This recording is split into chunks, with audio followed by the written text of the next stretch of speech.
Good morning class. इससे पहले के क्लास में आपको कहाँ तक बता दिए थे?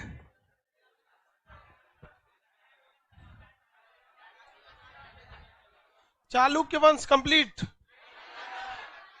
चालुक्य वंश की स्थापना कितने चरणों में हुई थी? सबसे प्राचीन चालुक्य कौन था? वातापी का चालुक्य। सबसे प्राचीन कौन था? वातापी का चालुक्य। उसके बाद कौन आया भैया? कल्याणी का।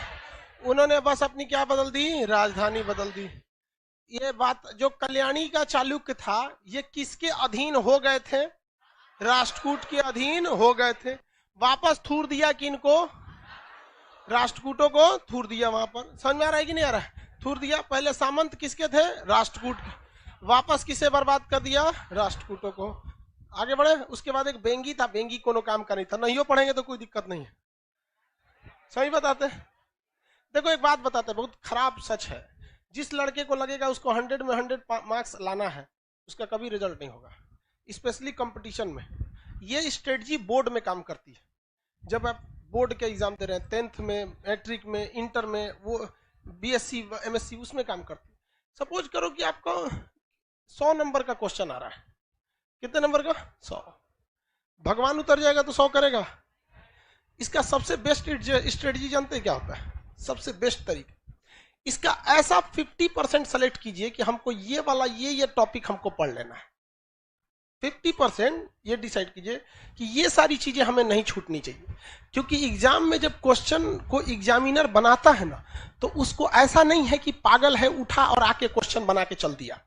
उसे एसएससी का लेना है या बीपीएससी का लेना है, यूपीएससी का। ऐसा नहीं कि क्वेश्चन देना है, एग्जाम लेना है, लेके चला गया। उसके लिए भी कुछ रूल एंड रेगुलेशन होते हैं, उसके ऊपर भी कुछ होता है। जैसे स्टूडेंट्स के लिए एक सिलेबस होता है एग्जाम देने का, वैसे ही एग्जामिनर के ऊपर एक सिलेबस होता है क्वेश्चन सेट करने का पैटर्न, जिसमें वो 50% एवरेज क्वेश्चन सेट करता है, जिसके लिए बहुत खास मेहनत की जरूरत नहीं है, केवल सिंसियरिटी की जरूरत है।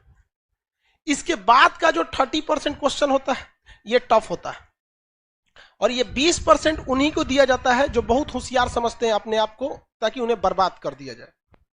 ये 20% क्वेश्चन किसी कीमत पे आपसे नहीं हो सकता है। देखो बहू, ये 20% कब हो सकता है? बोर्ड के एग्जाम में। बोर्ड के एग्जाम में आप 100 में 100 करो। लेकिन जिसने यहां सोच लिया, आप कभी कभी देखते होंगे कुछ क्वेश्चन को हम बड़ा सीरियसली बताते होंगे, किसी किसी क्वेश्चन को बता के इग्नोर कर देते हैं, अरे हटा यार। जानते हैं किसको? ये 20% वाले। रीजन क्या है कि आपको हर एक सब्जेक्ट देखना है। हम ये 20% भी बढ़ा सकते हैं, लेकिन फिर दिक्कत क्या होगा? फिर आपसे रीजनिंग गया काम से, आपसे इंग्लिश गया काम से, मैथ गया काम से, सब चीज चौपट होने लगे। तो आपको क्या बनना है? जर्नलिस्ट बन रहा है, स्पेशलिस्ट नहीं बनना है। हमारे लिए क्या जाता है? हम तो पूरा लिखवा देंगे, पूरा ले सोच रहे एक को राजवंश, तू कुछ नहीं छोड़ेगा। लेकिन फिर भी हम क्या करते हैं? कोशिश यही करते हैं कि कम से कम ये वाला तो ससुरा किसी कीमत पे ना छूटे, ये वाला नहीं छूटे। रिजल्ट यही दिलाता है। जिनका कमांड इस पर हो गया, उनका रिजल्ट हो जाएगा। इसको कभी नहीं देखना है। इवन मैथ में देखिएगा क्या होता है। हम तो मैथ के टीचर नहीं हैं जो हम आपको मैथ के बारे में समझाएं, लेकिन लड़का को कभी कभी देखते हैं। एक लड़का यहीं के लाइब्रेरी में कभी कभी चले जाते हैं हम भी। एक बार रात में देखे लड़का सीजीएल की तैयारी कर रहा था, कैट का मैथ बना रहा है। मतलब क्या कर लोगे यार? 20% वाले में जाओगे, इसमें जाओगे ना, 100 में 100 लाओगे यहाँ पे। बाकी इंग्लिश चौपट होगा। फिर टीयर 1 में रीजनिंग और जीएस चौपट हो जाएगा, रीजनिंग चौपट हो जाएगा। तो कभी भी आप अपने आप को ओवर एडवांस मत समझिए। आप में से भी कुछ लड़का और कुछ लड़की ओवर एडवांस होते होंगे सब। तो किस में जाता है सब? ये 20% में। ओकरा उसका रिजल्ट नहीं चाहिए, उसको क्या चाहिए? टॉप करना है। यूपीएससी में एक लड़की थी, श्वेता सिंह करके, ऐसे वो पीटी एग्जाम के कट ऑफ से केवल 1 नंबर ज्यादा पाई थी। अब उसका, टीना डाबी भी थी, कई लड़कियां थे सर, टीना डाबी भी थी। तो कट ऑफ से केवल कितना नंबर पाई थी? 1 नंबर, और टॉप में चल गए सब। बहुत से ऐसे, केवल टीना डाबी या श्वेता सिंह का एग्जाम्पल नहीं, ऐसे हजारों के एग्जाम्पल मिले कि कट ऑफ से केवल कितना नंबर? 1, 2 या 3 नंबर ज्यादा। और उसके बाद जब ओवरऑल मेंस का आया तो पूरे ऑल ओवर इंडिया में चले गए। तो ये ऑब्जेक्टिव में आपको ये डिसाइड रखना है कि कुछ ऐसे चीज रखिए कि जो हमसे भगवान भी नहीं छीन सकता है। कौन सा? ये 50% वाला। ये 50% आपसे पढ़ाई मांगता ही नहीं है, केवल सिंसियरिटी मांगता है। हम जितना पढ़ा रहे हैं, आप घर जाके उसको सरसरी निगाह से 10 बार देखिए, बस 20-25 मिनट देखिए, ये आपसे कोई नहीं छीन सकता है। सब लोग को समझा रहे हैं रिजल्ट देने के। बहुत कम हम इस सब पे चर्चा करते हैं, आते होंगे देखते होंगे कल कहां तक पढ़ाए थे, चल दिए आगे। इस पे ध्यान दीजिएगा।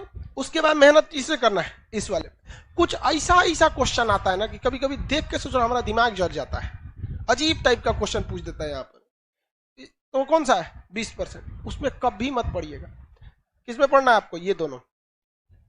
ये तो सब लोग को आता है मार्क्स। कोनो एग्जाम में बैठिएगा आपको ऐसा थोड़े 0 पाके आइएगा, लगभग तो इतना ही आएगा। इस सब में ध्यान से लेके पढ़ना है। तो जितना आपका मटेरियल है या जो हम पढ़ाते हैं तो हम भी इसी को ध्यान में रख के पढ़ाते हैं। जब आप यहां तक पढ़ाई कर रहे होते हैं तो यहां बहुत मजा आता है। जब इसमें घुसते हैं तो थोड़ा दिमाग लगाना पड़ता है, और जब इसमें घुसते हैं तो बोरिंग लगने लगता है। क्या लगने लगता है? बोरिंग। तो ससुरा ये हमारा फेलो करा रहा है, पढ़ाई को बोरिंग भी बना रहा है।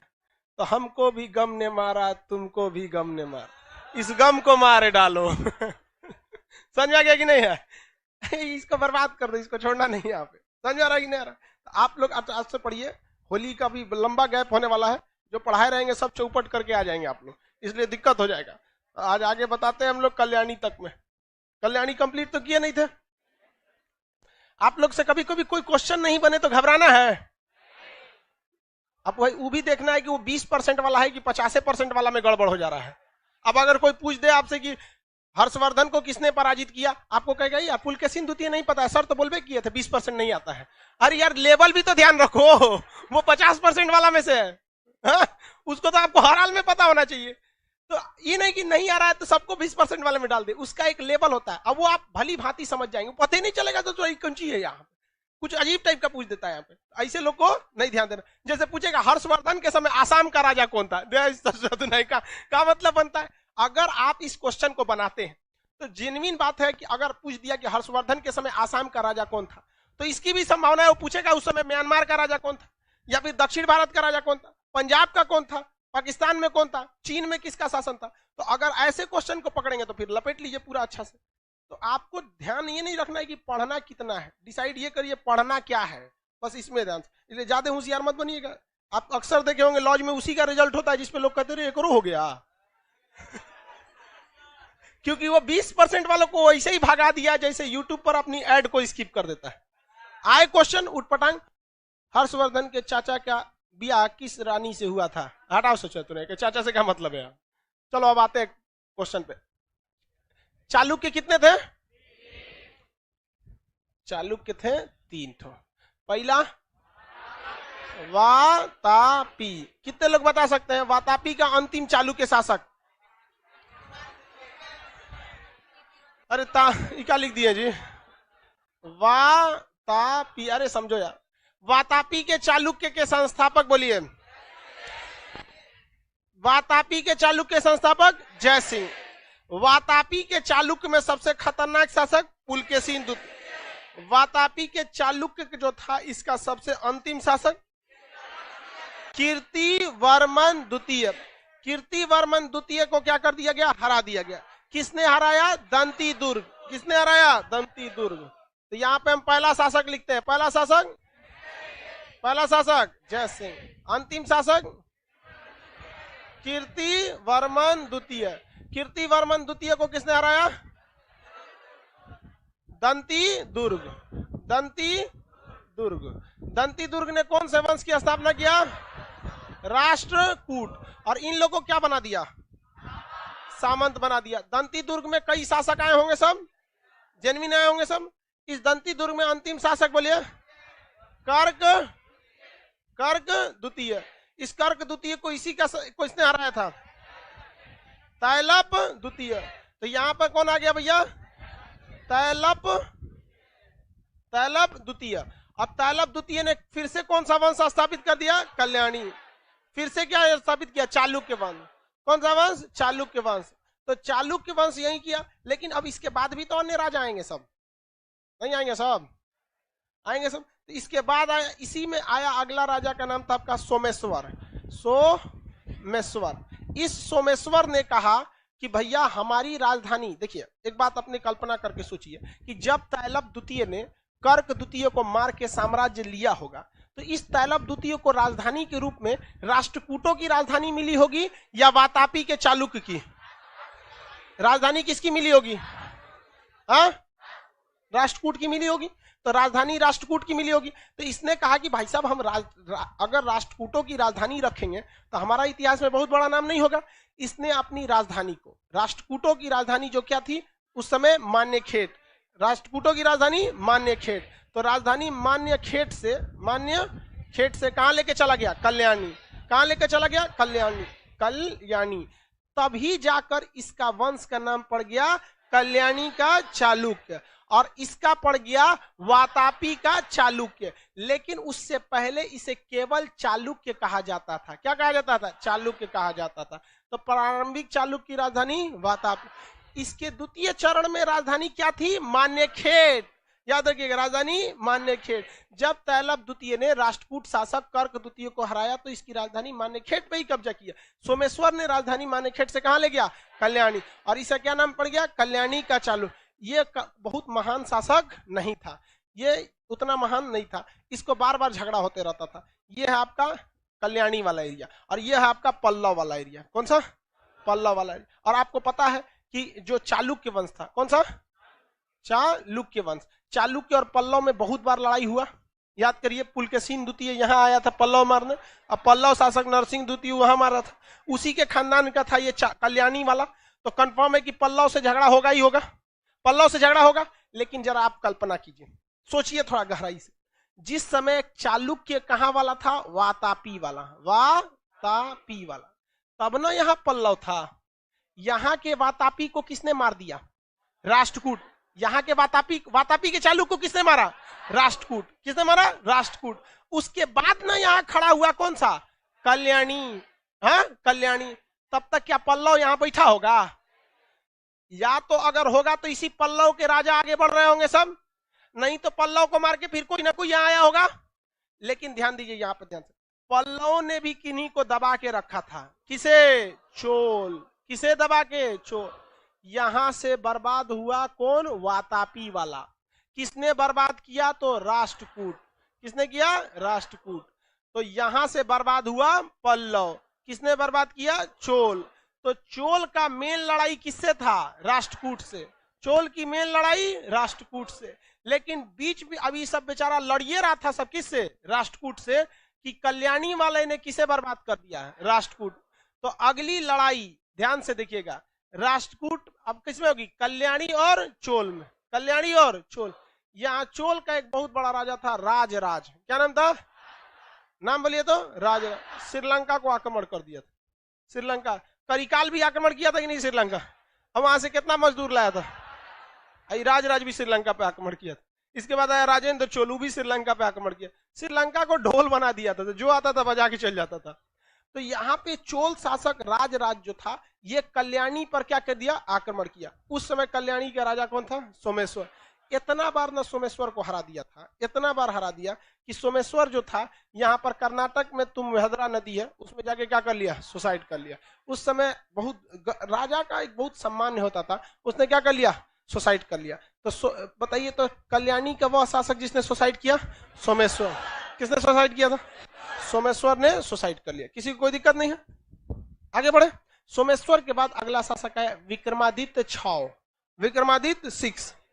विक्रमादित्य 6। कितने लोग टोटल विक्रमादित्य की उपाधि धारण किया? चौथा नंबर वाला, 6वां नंबर। ये योग्य था, ये थोड़ा बहुत योग्य था। इस योग्य था ठीक ठाक, और इसने आक्रमण पल्लव के स्थान पर जो चोल आए थे, इनके आक्रमण को क्या कर दिया था? रोक दिया था। किसने रोका था? विक्रमादित्य 6। ये विद्वान भी बहुत ज्यादा था, और इसके दरबार में बहुत सारे कवि वगैरह रहते थे। इसमें 2 कवि बहुत प्रसिद्ध थे। एक का नाम था विल्हन, एक का नाम था ज्ञानेश्वर। विल्हन और ज्ञानेश्वर। इसके दरबार में कितने कवि थे भैया? 2 कवि थे। एक का नाम ज्ञानेश्वर और दूसरा का नाम ज्ञानेश्वर और विल्हन। विल्हन की पुस्तक क्या है भैया? देखो भैया, विल्हन किसके दरबार में थे? विक्रमादित्य। तो किताब लिखा विक्रमांक चरित्र, विक्रमादित्य का चरित्र, विक्रमांक देव चरित्र, विक्रमांक देव चरित्र। और इसी के दरबार में थे कौन? ज्ञानेश्वर। ज्ञानेश्वर ने क्या लिखा? मिताक्षरा। ज्ञानेश्वर ने मिताक्षर। तो विक्रमादित्य 6 के दरबार में कितने कवि महत्वपूर्ण? 2। विल्हन की पुस्तक विक्रमांक देव चरित, विक्रमांक देव चरित, और विज्ञानेश्वर की मिताक्षरा, विज्ञानेश्वर की मिताक्षरा, दोनों किताबें याद रहेंगी, किसी कोई दिक्कत नहीं। कल्याणी के चालुक्य के संस्थापक, कल्याणी के चालुक्य के संस्थापक तैलप द्वितीय। तैलप द्वितीय के समय कल्याणी के चालुक्य का राजधानी क्या था? हाँ, मान्यखेट। मान्यखेट से राजधानी लेके कौन है? हाँ, सोमेश्वर लाए। सोमेश्वर योग्य था कि डरपोक? योग्य नहीं था, ठीक ठाक नहीं था। उसके चोल शासकों ने उसको इतना बैंड बजा दिया, क्या कर लिया? सुसाइड कर लिया। चोलों के आक्रमण को रोकने में सफल रहा विक्रमादित्य 6। विक्रमादित्य 6 का किस चीज में अच्छा रुचि था? साहित्य में। कितने कवि? 2। विज्ञानेश्वर की पुस्तक मिताक्षरा, विज्ञानेश्वर की पुस्तक मिताक्षरा, और विल्हन की पुस्तक विक्रमांक देव चरित। इस वंश का अंतिम शासक जो था वो सोमेश्वर 4। सोमेश्वर 4 कई गो आए हैं सब, अब नाम से ही आपको लग रहा होगा बीच बीच में कई राजाओं को हमने छोड़ दिया। क्या मतलब है पढ़ के? हमारा बस चलता तो हम बेंगी को हटाइए देते, चालुक्य बेंगी को हटाइए देते, लेकिन मजबूरी है पढ़ाना।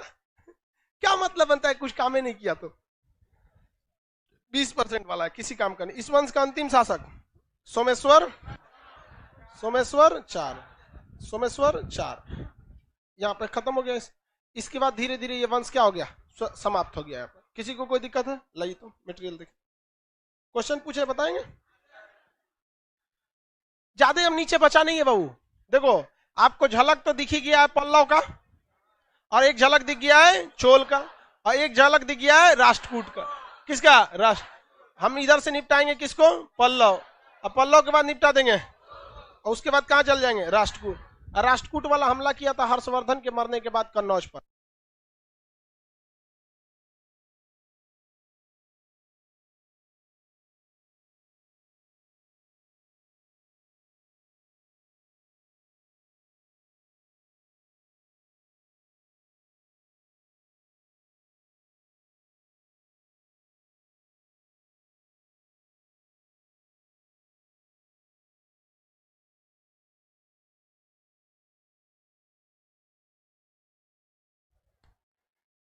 चलिए बाबू देखिए, राष्ट्रकूट के बाद तो आपको यहां से फिर कहां एंट्री मार देंगे? उत्तर भारत में, क्योंकि यही राष्ट्रकूट था जिसने हर्षवर्धन की मृत्यु के बाद कहां आक्रमण करने की कोशिश किया था? कन्नौज पर। कहां पर? कन्नौज। किसी कोई दिक्कत?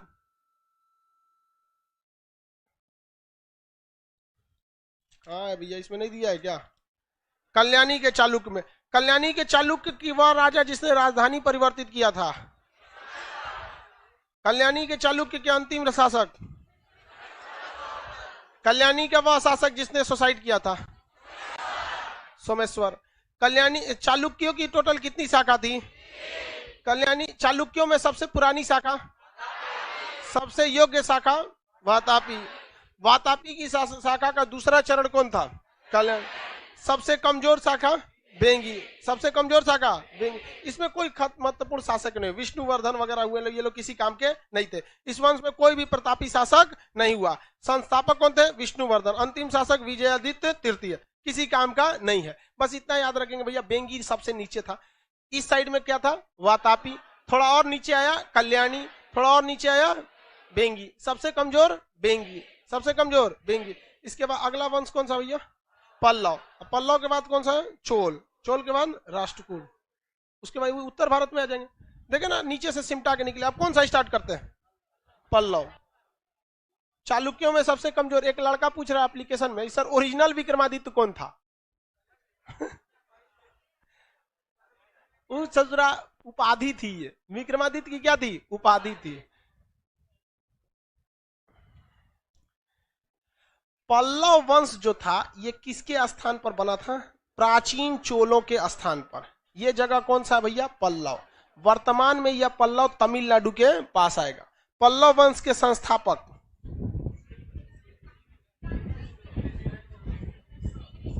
पल्लव वंश, इसके संस्थापक थे सिंह विष्णु।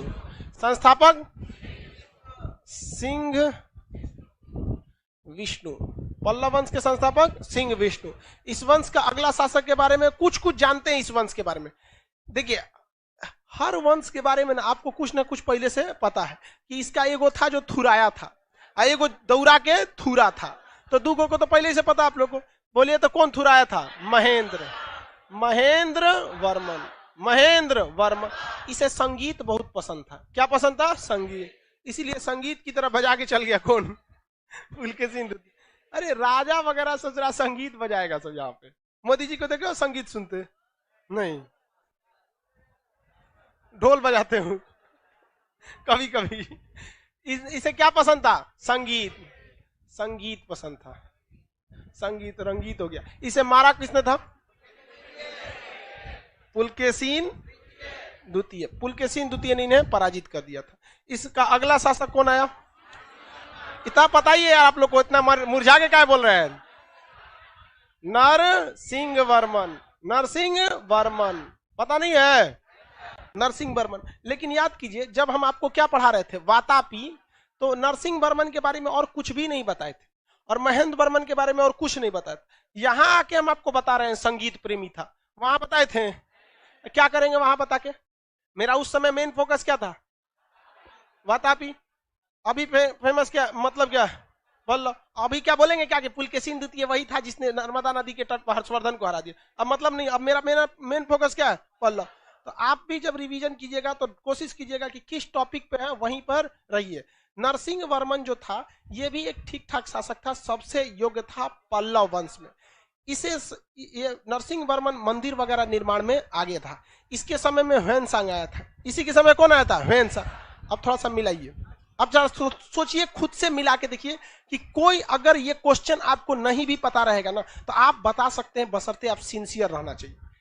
देखो भैया, नरसिंह वर्मन जो था ये इसने किसको हराया था? वातापी के शासक पुलकेशिन द्वितीय। अब पुलकेशिन द्वितीय ने किसे हराया था? हर्षवर्धन। यानी तीनों ससुरा एक के समय थे। और ह्वेनसांग आया किसके दरबार में था? हर्षवर्धन के दरबार में। तो यहां से रिलेट हो जाएगा कि नहीं हो जाएगा? तो दिमाग खोल खाल के रखिएगा, आराम से हो जाएगा। नहीं तो अभी कितना पढ़िएगा आप, इतना बुद्धि रहा है। तो इसके दरबार में पहला क्या लिख देते हैं? ह्वेनसांग। कौन आए थे भैया? ह्वेनसांग। इसने एक मंदिर बनवाया था। मंदिर का रथ मंदिर कहते हैं, लेकिन यह रथ मंदिर महाबलीपुरम में है। कहां पर है? महाबलीपुरम। अपनी राजधानी कांची में नहीं बनवाया। कहां बनवाया? मंदिर का नाम क्या भैया? रथ मंदिर। लेकिन यह रथ मंदिर उतना फेमस नहीं है। यह रथ मंदिर उतना फेमस नहीं है। ज्यादा रथ मंदिर कौन सा फेमस है? उड़ीसा वाला। उड़ीसा वाला रथ मंदिर फेमस। इसके दरबार में इसने किसको हरा दिया भैया? पुलकेशिन द्वितीय ने। पुलकेशिन द्वितीय किसे हरा दिया? पुलकेशिन द्वितीय ने। अब कौन सी उपाधि धारण किया? वातापी कोंड। वातापी कोंड का अर्थ क्या होता है? विजेता। उपाधि कौन धारण कर लिया? वातापी कोंड। कोंड का अर्थ क्या होता है? विजेता। आगे बढ़ जाए। इस वंश के संस्थापक सिंह विष्णु। सिंह विष्णु को भी साहित्य बहुत पसंद था। इन्हें संगीत पसंद था तो सिंह विष्णु को साहित्य। इनके दरबार में एक कवि रहते थे जिनका नाम था भरवी। इनके दरबार में क्या रहते थे? कवि। जिस कवि का नाम क्या था? भरवी। भरवी। भरवी की रचना कौन सी है भैया? किरातुल जुकियम। किरातुल जुकियम इनकी प्रसिद्ध रचना किरातुल जुकियम। नाम थोड़ा उटपटांग लग रहा है ना? किरातुल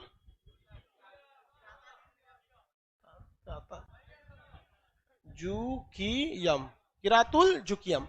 हर राजा की कुछ न कुछ विशेषता है। देख रहे हैं? सिंह विष्णु के दरबार में कवि भरवी।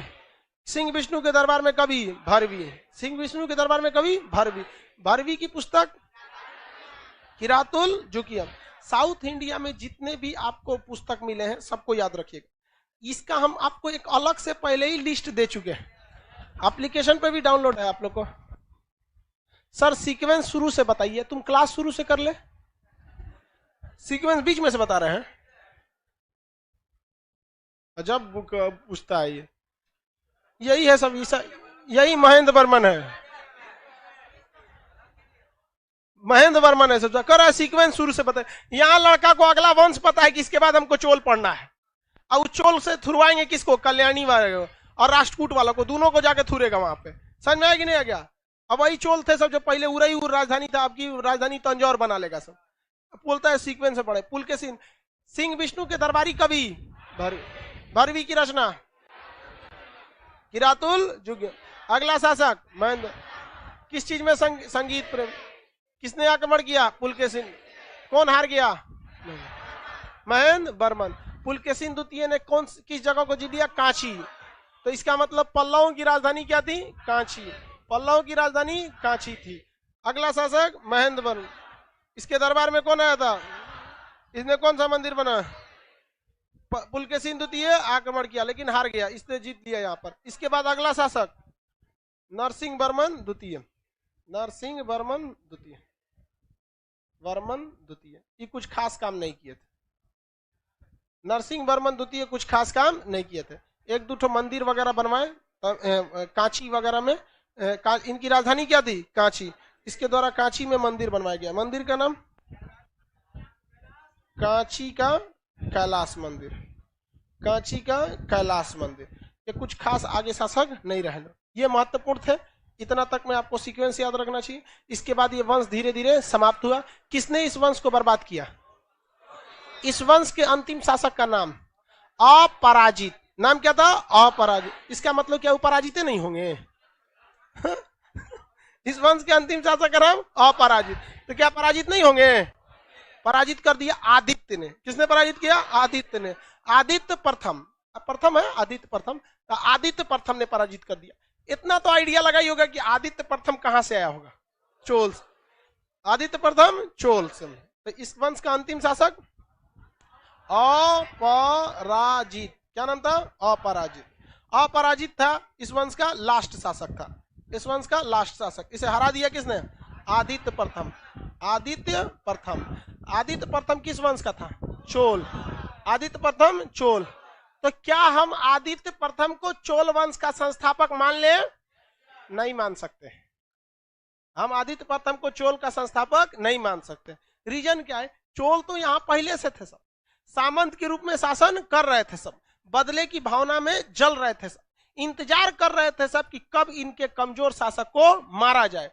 इस बीच इसमें सफलता मिली मारने में। किसे? आदित्य प्रथम को। लेकिन इससे पहले ही पल्लवों से अलग हो चुके थे चोल, और यहाँ दोहरी शासन चल रही थी। एक हिस्से में शासन कर रहे थे पल्लव, तो दूसरे हिस्से में शासन कर रहे थे चोल। लेकिन चोल शासक में आया कौन? आदित्य प्रथम, जिसने पूरी तरह पल्लवों को ध्वंस बजा दिया। और पल्लवों के ध्वंसावशेष पर, ध्वंसावशेष मतलब बर्बादी के ऊपर, तो पल्लवों के ध्वंसावशेष पर किस वंश की शुरुआत हुई? चोलों की एक नई शाखा का उदय हुआ, जो 4वीं सदी में संगम काल में एक सामंत का जीवन जी रहे थे। सब सामंत का जीवन जी रहे थे।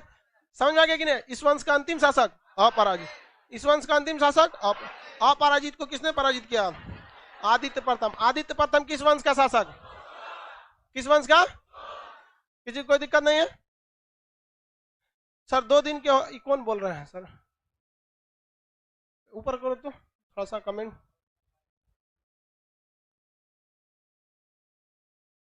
रिजवान परवीन, रिजवाना परवीन, रिजवाना परवीन, सलाम अलैकुम सर। 2 दिन की होली में इतना लंबा छुट्टी क्यों दे रहे हैं? 10 दिन क्या करेंगे हम लोग? बाबू आपका कहना सही है बाबू, बट जानते हैं यहाँ पर ऑफलाइन जब क्लासेस चलता है ना, यहाँ लड़कियां भी रहती हैं सब, लड़के भी रहते हैं। तो होली में कुछ लोग उडंडई ज्यादा ही करने लगते हैं। लड़कियों को क्लास आना मुश्किल हो जाता है शाम वाले बैच में, स्पेशली जैसे जैसे होली करीब आती है। तो आप सब समझते हैं होली अपना नॉर्मल खेली, इस वजह से आदमी थोड़ा सा छुट्टी करना पड़ता है। और होली के बाद कोई छुट्टी नहीं होती है। एक ही बार होली के बाद छुट्टी होगी आपका दशहरा की, और दशहरा, दिवाली, छठ, बड़ा सा छुट्टी हो जाता है, बहुत लंबा हो जाता है। रक्षाबंधन में छुट्टी नहीं होता, रक्षाबंधन यही मनाया जाता है। तुम लोग का खुश हो रहा है? तुम लोग को कुछ नहीं मिलता है, सारा आइटम लड़की सबके लिए रहता है। आएगा बनवा देंगे सबनी से लड़की। वैसे भी तू बनवाओ चाहे मत बनवाओ, कोई तोरा पूछने वाली ना है।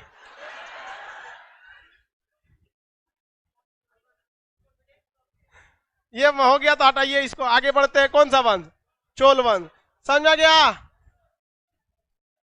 पल्लव वंश के संस्थापक बोलेगा लोग तो क्या बताएंगे हम। पल्लव वंश के संस्थापक सिंह विष्णु। पल्लव वंश की राजधानी कांची। क्या थी? कांची। पल्लव वंश के संस्थापक सिंह विष्णु। इनके दरबारी कवि का नाम? भरवी की पुस्तक किरातल जुकियम। भरवी की पुस्तक किरातल। इस वंश का अगला शासक महेंद्र वर्मन। क्या नाम था?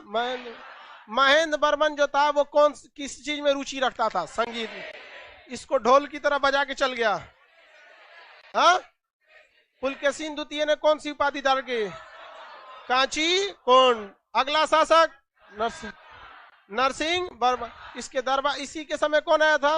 ह्वेनसांग। इसने रथ मंदिर बनवाया था। किसने क्या बनवाया था? रथ मंदिर बनाया। इसने किसे हरा दिया? पुलकेशिन द्वितीय ने। और उसकी राजधानी को जीत लिया, वातापी को। उपाधि धारण किया, वातापी कोण। अगला शासक नरसिंह वर्मन द्वितीय। इसने अपनी राजधानी कांची में कौन सी मंदिर? कैलाश मंदिर। कौन सा मंदिर? कैलाश। इस वंश का अंतिम शासक अपराजित। क्या नाम था? अपराजित। अपराजित को पराजित कर दिया। अपराजित को पराजित किया। आदित्य प्रथम किस वंश का था? किस वंश का? अगला वंश कौन आएगा? अगला वंश चोल वंश। चोल वंश के संस्थापक विजयालय। देखिए ध्यान से, लिखा है कि नहीं? चोल वंश के संस्थापक विजयालय थे। ये हो गया विजयालय। चोल वंश के संस्थापक विजयालय। आदित्य वगैरह तो बात लाइए मटेरियल देखे। पल्लव में कुछ बचा? कंप्लीट हो गया पल्लव। किरातल जुकियम के रचयिता बोलिए तो? हाँ, भरवी थे। 21वीं मंदिर जो नरसिंह वर्मन ने बनाया था महाबलीपुरम में, उस मंदिर को क्या कहते हैं? रथ मंदिर। 21वें मंदिर भी कहते हैं, उसी का नाम क्या है? रथ मंदिर। रथ मंदिर ये उड़ीसा में है कि महाबलीपुरम में? मेन फेमस कहां पर है? हाँ, उड़ीसा में। चलिए, इसके बाद आता है आपका, सब कंप्लीट हो गया पल्लव। चोल वंश। चोल की ये तो दूसरी शाखा थी। पहला कौन था भैया? पहला तो एकदम पहला, उस समय का सबसे महान शासक क्या था?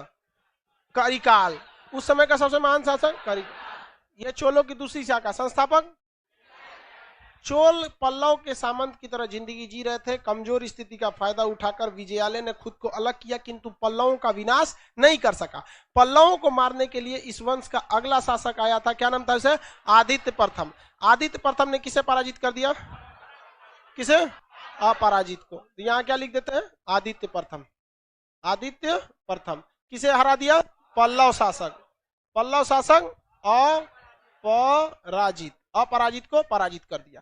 तो ये यहाँ पर ये क्या, लेकिन संस्थापक कौन थे? विजयालय। इसके बाद इस वंश का अगला शासक था परांतक। परांतक प्रथम। परांतक प्रथम। परांतक प्रथम जो था ये भी अच्छा शासक था। इसने मदुरई की राजधानी, जो पांडवंश की जो राजधानी थी मदुरई, उसको क्या कर लिया? जीत लिया। पांडवंश की राजधानी क्या थी? मदुरई। ये पल्लव यही थे सब। कौन से? पल्लव। पल्लव की जगह यहाँ पे कौन आ गए? सब चोल। चोल वंश के संस्थापक विजयालय। इस चोल वंश का, लेकिन विजयालय पैरेलल शासन कर रहे थे किसके? पल्लवों के। पल्लवों को पूरी तरह ध्वंस में मिला दिया आदित्य प्रथम। आदित्य प्रथम के बाद अगला शासक परांतक। कौन बना? परांत। इसने किसे जीत लिया? पांड की राजधानी मदुरई को। तो उपाधि कौन धारण करेगा? मदुरई कोंड। कौन सा? मदुरई कोंड। मदुरई कोंड की उपाधि धारण किया। इसका लड़ाई राष्ट्रकूट शासक कर्क से भी हुआ था। इसकी लड़ाई किससे हुई थी? राष्ट्रकूट शासक से भी हुआ था। हालांकि इसका एक अभिलेख मिला है जिसका नाम है उत्तर मेरूर अभिलेख। अभिलेख का नाम क्या है? उत्तर मेरूर अभिलेख। इसकी लड़ाई किस वंश से भी हुई थी? ऊपर में राष्ट्रकूट से। लेकिन उस समय तक राष्ट्रकूट थोड़े से क्या थे? सब शक्तिशाली थे सब। इस वजह से ये लोग राष्ट्रकूट को पूरी तरह से मिला नहीं पाए थे। तो इन्होंने दो जगह से, एक तो पांड्य से लड़ाई कर लिया, दूसरा राष्ट्रकूट से लड़ाई कर लिया। किससे लड़ाई किया? राष्ट्रकूट से। इसके बाद अगला शासक आया राजराज। कौन आया? राज। याद कीजिए, राज से तंग आ गया था कौन? यहाँ पे कल्याणी का चालुक्य शासक नाम क्या था? सोमेश्वर। राजराज से कौन तंग आ गया था? सोमेश्वर। राजराज से कौन तंग आ गया? सोमेश्वर। और सोमेश्वर ने क्या कर दिया था? सुसाइड कर लिया। इस यहाँ क्या लिख देते हैं? सोमेश्वर। सोमेश्वर याद आ जाएगा। सोमेश्वर को क्या कर दिया था? बर्बाद कर दिया, सुसाइड कर लिया। इस श्रीलंका पर आक्रमण कर दिया। कहां आक्रमण किया? श्रीलंका पर। और श्रीलंका के शासक महेंद्र पंचम, क्या नाम था उसे? महेंद्र। देखिए लिखा है कि नहीं उसमें? श्रीलंका के शासक का नाम लिखा है? नहीं लिखा है? चलिए छोड़िए, नहीं लिखा है। मेरी ओर देखिए क्या लिखा है? महेंद्र पंचम लिखा है ना? चलिए मेरी ओर ध्यान दीजिए, नहीं लिखा रहेगा तो सुधरवाएंगे। ये जगह कौन सा है? श्रीलंका। यहां देखिए मेरी ओर, चोल वंश के संस्थापक विजयालय, अगला शासक आदित्य, उसके आगे परांतक। परांतक ने किसे जीत लिया? मदुरई को जीत लिया। परांतक ने ऊपर आक्रमण कहां किया था? राष्ट्रकूट, लेकिन राष्ट्रकूट से सफलता मिली थी? नहीं मिली। अगला शासक राजराज, ऊपर फाइनल कर दिया किसे?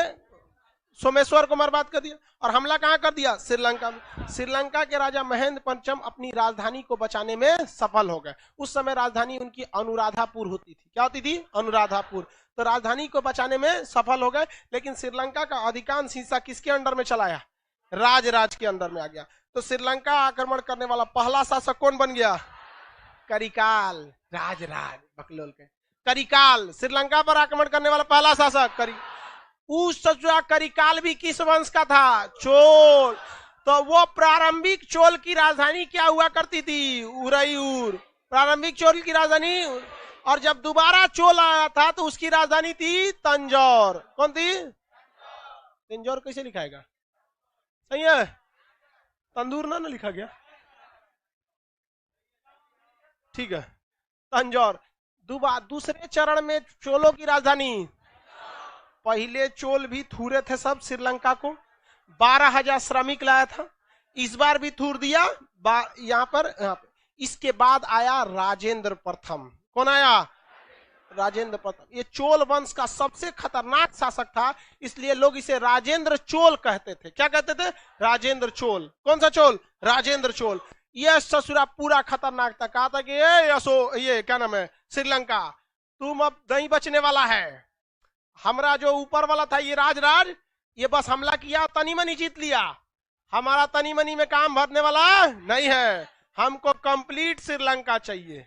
क्या चाहिए? कंप्लीट श्रीलंका चाहिए। और वहां के राजा महेंद्र पंचम को उठाकर बंदी बनाकर कहां लाया? तंजौर में। कहां लाया? तंजौर।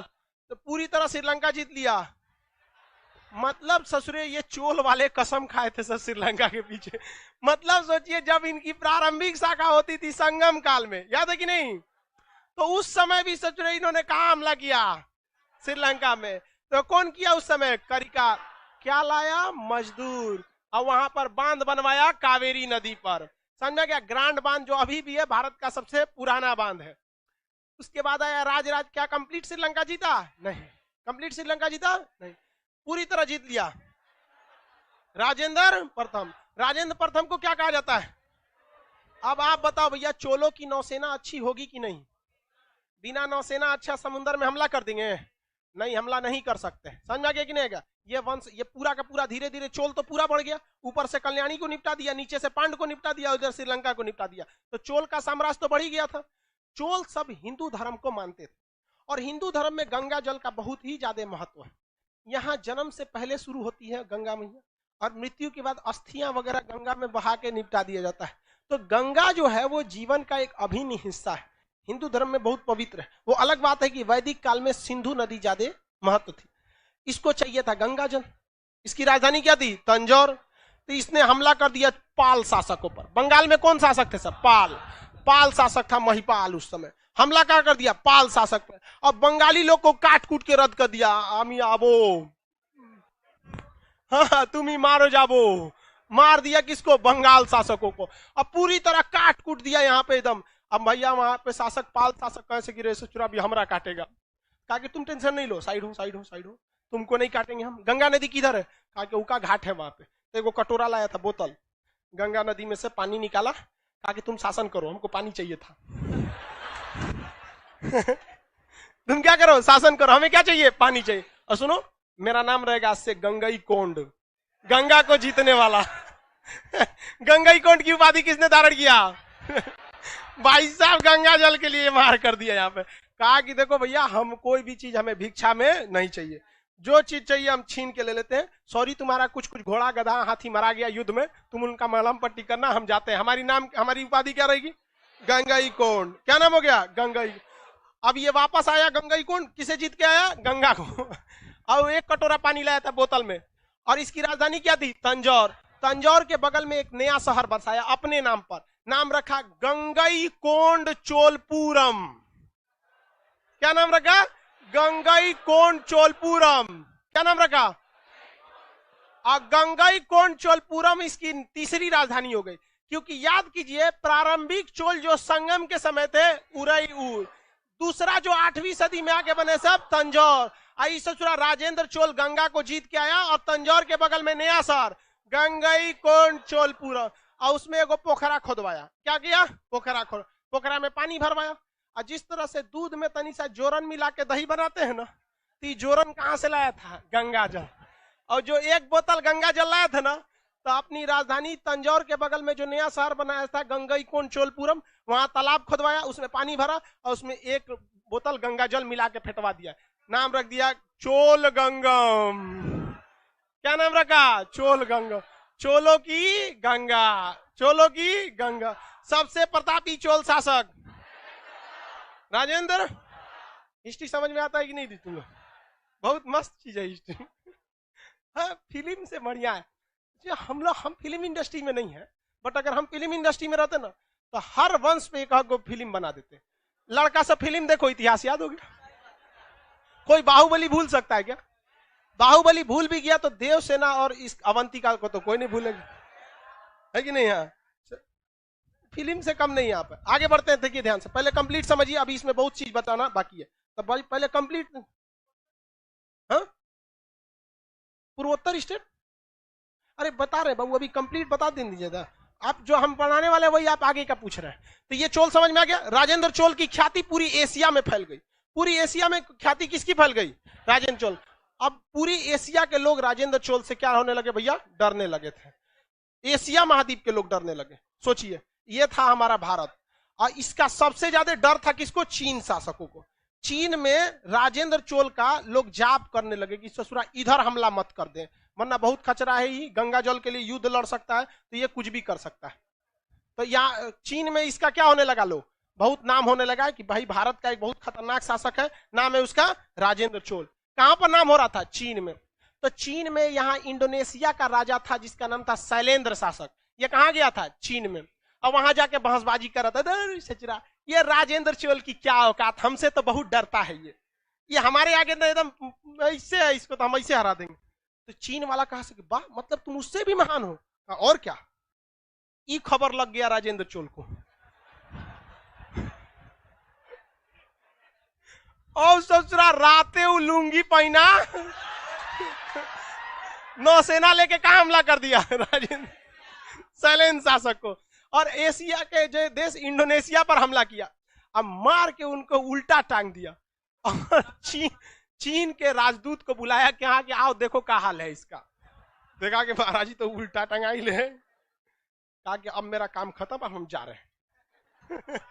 वापस आ गया। कहा कि देख भैया, हम वसुधैव कुटुंबकम वाले, हम कहते हैं अतिथि देवो भव, हम पूरी दुनिया का सम्मान करते हैं, लेकिन कोई हमारा अपमान करे तो हम भगवान को बर्दाश्त ना करने वाले हैं। अपमान हम कभी भी नहीं सह सकते हैं, इसलिए तुम शांति से रहो। तुम बहुत महान हो, ये बात अलग है, लेकिन तुम हमको कचर के अपने आप को महान कहोगे तो ये बर्दाश्त नहीं होगा। तुम सॉरी बोलो हमको। नहीं तो हम तुमको क्या करेंगे? कचरेंगे। समझा क्या? गिरेगा पूरा श्रीलंका का, यहाँ का सबसे बड़ा द्वीप कौन सा था? सुमात्रा। सुमात्रा को जीत लिया। अब भाई जीतेगा तो पूरा का पूरा राज्य इसी का हो जाएगा। तो कहा कि महाराज छोड़ दीजिए, हमारा बहुत बेइज्जती हो जाएगा। आखिर आप यहाँ तो शासन करने आएंगे नहीं। इसकी पत्नी इधर से कहती थी कि वहां क्या करने गए हैं? समझ गया कि नहीं? पत्नी कभी युद्ध में जाने देगी? जानती है मरा जाएगा तो क्या होगा? हमारा तो वैल्यू खत्म हो जाएगा, फिर तो हम सेकंड हैंड हो जाएंगे। इसलिए वो वापस कह गया, महाराज आइए यहाँ पर, ठीक ठाक से तो रहिए रहे हम लोग यहाँ पे। श्रीलंका कभी कभी चलेंगे ना घूमने, यहाँ क्या जरूरत है यहाँ पे आपको, मत जाइए इंडोनेशिया। वापस आ गया इंडोनेशिया से। समझ में आ रहा है कि नहीं आ रहा है? लड़की लोग को समझ में आ रहा है? चलो भैया थोड़ा बताओ। चोल वंश की राजधानी क्या थी? तंजौर। प्रारंभिक चोल की राजधानी। चोल वंश का कौन शासक था जिसने नई राजधानी बनाया था? नई राजधानी का नाम क्या था? गंगई कोंड चोलपुरम।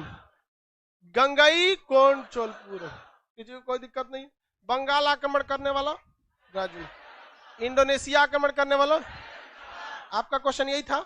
पहले ही खदखदाने लगता है सर। राजेंद्र चोल था। चोल वंश में सबसे प्रतापी शासक। श्रीलंका पर कितने लोगों ने आक्रमण किया? हाथ धो के पीछे पड़ल था कौन? चोल। हालांकि अभी आगे पढ़ाएंगे ना, जब विजयनगर साम्राज्य पढ़ाएंगे तो विजयनगर साम्राज्य में फिर बताएंगे। फिर श्रीलंका को बजा के चला। श्रीलंका को बहुत बार तामझाम हुआ यहाँ, बहुत गड़बड़ गड़बड़। अब एक तो लड़का पूछ रहा था कि सर राजेंद्र चोल श्रीलंका के किस शासक को लाया था? महेंद्र, क्या नाम था? महेंद्र पंचम। महेंद्र पंचम। कहा कि ये वही महेंद्र था, अशोक का बेटा महेंद्र संघमित्रा। अरे भैया वो नहीं था, अशोक का बेटा को नहीं हराएगा ये। अशोक की आत्मा आ जाएगी तो बर्बाद कर देगी। दूसरा नाम तो नाम मिलता जुलता नहीं रहता है। अब शाहरुख खान, सलमान खान सर एक के थोड़े हैं, मिलता जुलता नाम है लेकिन एक के नहीं ना है। तो सब दूसरे दुनिया का, हम लोग दूसरे दुनिया का। वैसे ही यहाँ उसका मिलता जुलता नाम था। किसी को कोई दिक्कत नहीं? गुजरात में सोलंकी के बारे में बताइए। बबुआ गुजरात पढ़ाएंगे तो बताएंगे। गुजरात वाला लोग एप्लीकेशन में हर स्टेट वाला रहता है सर, और जब उस स्टेट की बात करते हैं ना तो अपना वाला खोजता है। सर सोलंकी छोड़ दिया। गुजरात में भी था सोलंकी शासक, प्रतिहार शासक। अभी बताएंगे जब राष्ट्रकूट वाला ऊपर चलेंगे सब तब। अभी तो नीचे का फाइल निपटाते हैं। नीचे का फाइल निपट गया कि नहीं निकल गया? अब ऊपर आएंगे किसको? राष्ट्रकूट। और राष्ट्रकूट के बाद ऊपर अभी यहाँ पे आपको दो गो वंश दिखने लगा, राष्ट्रकूट और पाल, क्योंकि जाके मारा किसको था? पाल। और राष्ट्रकूट और पाल कन्नौज पर आक्रमण करने के लिए आए थे कि कन्नौज मेरा, क्योंकि यहाँ कौन मर चुका था? हर्षवर्धन। तो गुजरात का सोलंकी शासक यहाँ पे आए थे सब, गुजरात के प्रतिहार शासक भागो सचुरा, मेरा कन्नौज रहेगा। तो आपको यहीं से तीन वंश दिखने लगे सब। इसी को कहते हैं त्रिपक्षीय संघर्ष। इसकी चर्चा हम लोग करेंगे होली के बाद। अगला क्लास आपका 5 अप्रैल मंडे को होगा। ठीक है, आप सभी लोग को हैप्पी होली, अच्छे से होली मनाइए परिवार के बीच में।